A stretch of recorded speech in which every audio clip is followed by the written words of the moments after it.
It seems to be the sexy thing to do is to make dollar predictions on where silver is going to go in price. But I have always said that that is the wrong consciousness when investing in silver. For so long as there is a dollar figure for the price of silver, we have not reached silver's ultimate value. We are investing in silver for the day that silver cannot be bought for debt-based money. That silver will not be available for purchase because no one will want the dollar. After all, who in their right mind would give up real silver when the world's fiat currencies are collapsing into disarray? More and more money will be chased after less and less real goods.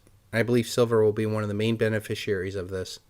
Since we cannot use the dollar to measure the value of silver in the next paradigm, I've always looked to ratio investing. Ratio investing simply takes away the confusion of the dollar and measures asset against asset. Probably the most common one is the gold to silver ratio.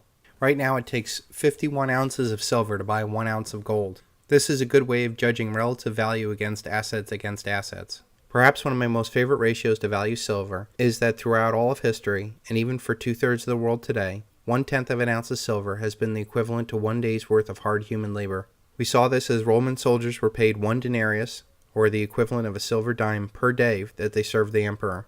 We saw this in Sun Tzu's Art of War, where Sun Tzu said that it would take 1,000 ounces of silver to run a 100,000 man army a day. We saw this at the turn of the century, where factory workers were paid a dime a day.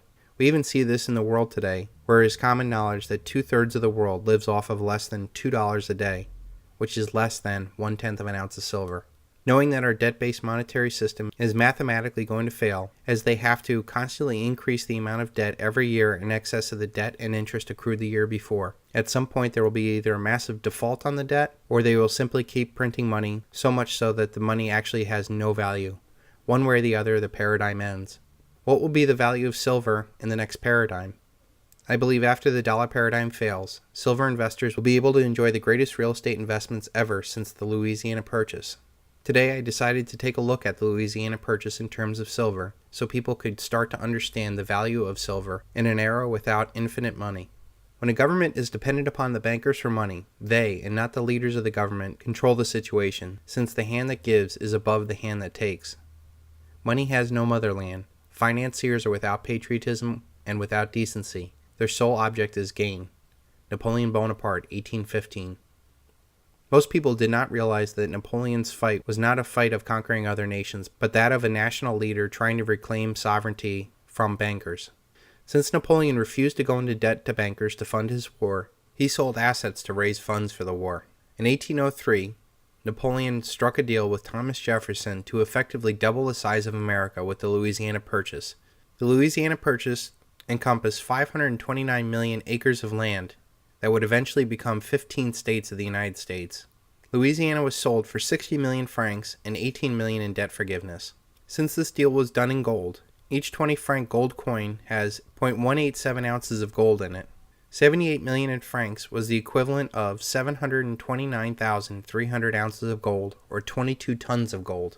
But I wanted to find out what that was in terms of silver. So 729,300 ounces of gold at the classic 1:16 gold to silver ratio worked out to 11,668,800 ounces of silver.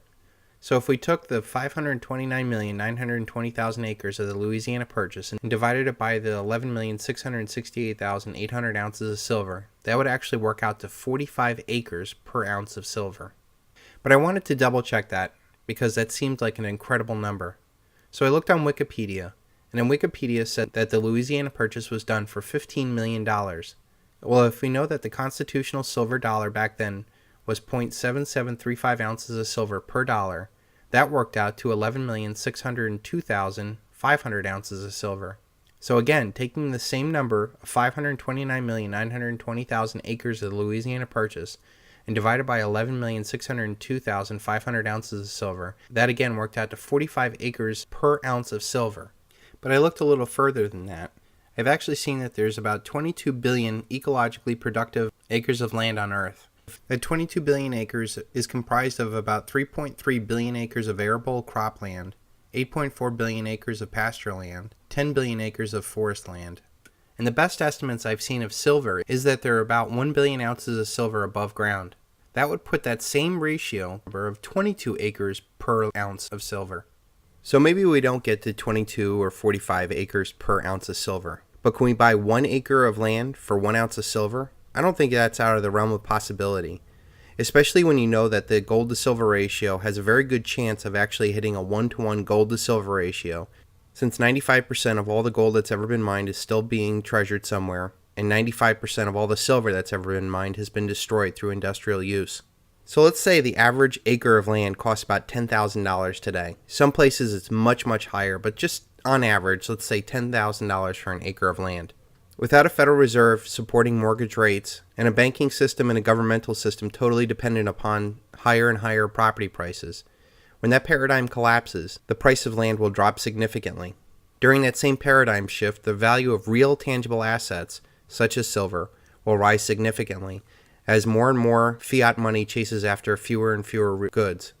Now, people have said that real estate is real property, but the value of property, as I've shown in 30 Reasons to Get Out of Real Estate into Real Assets, the value of real estate is totally dependent upon the credit markets and has very little to do with the actual use of the property, especially since most real estate is not productive land. So I think there could be a very strong case that we could hit a 1-to-1 silver to acre ratio in a post-dollar paradigm world. Now, I can hear people crying, Chris, this is ridiculous, totally different time, totally different place. But I ask people, what would your house be worth if we didn't have 30-year mortgages at 3.9% financing? Or we didn't have a functioning economy? Or we didn't have a functioning currency?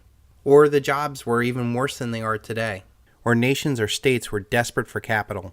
What would your house be worth in terms of silver? We are nowhere near the bottom of the housing market, and we're nowhere near the top of silver, and that there's a huge gap to fill. So whether we actually get to 45 acres per ounce of silver, I doubt it. But it shows that we are very far away from where we are today on the true value of where silver can actually go. But this does make me hopeful that we are on the right track. Think about the hundreds of thousands of ounces of silver our community is starting to stack. I truly believe that we will be a historically significant community, and that we will be able to create an opposite consciousness society, and that through the ultimate exit strategy, we should be able to buy large tracts of land, and perhaps even our own country. Don't laugh. There's already projects in Honduras where they're giving away national sovereignty, and that it is not without the realm of possibility that some government may actually sell off some major lands and make incredible concessions to those that have the cash. Anything is possible in the next paradigm for those that are aware and prepared.